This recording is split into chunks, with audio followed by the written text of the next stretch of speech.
Hello à tous, on se retrouve comme tous les vendredis pour les nouvelles actus autour du monde de la tech. BPI France renforce sa transformation numérique pour devenir une super fintech. La banque publique lance des offres d'abonnement pour que les entrepreneurs ou les petites entreprises puissent suivre leur trésorerie, accéder à des services bancaires et bénéficier de divers services et accompagnements proposés par BPI France, notamment pour leur gestion de trésorerie, leur transition environnementale ou même leur sécurité informatique. Nouveauté sur le secteur du quick commerce, Gorilla, qui était en difficulté financière, a été racheté par Getir. Bien que ces derniers n'aient pas dévoilé les détails financiers de leur accord, le Financial Times rapporte que le nouvel ensemble serait valorisé à 10 milliards de dollars. L'Agence française de cybersécurité a dévoilé mardi 13 septembre Mon Service Sécurité, sa nouvelle solution gratuite pour aider les services publics à sécuriser et homologuer leurs sites web, applications mobiles et API.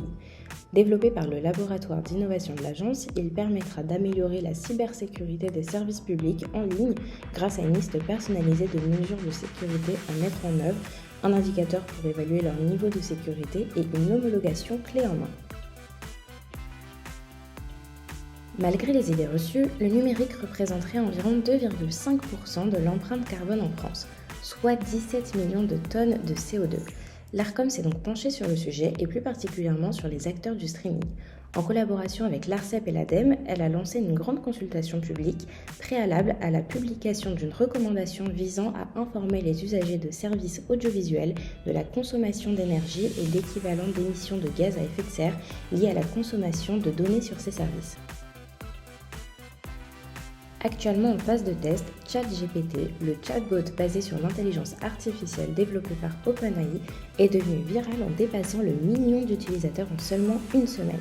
À titre de comparaison, Facebook avait mis 10 mois à atteindre ce stade.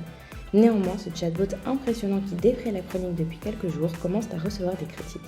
En effet, les témoignages au sujet de fausses informations délivrées par ChatGPT se multiplient sur Twitter.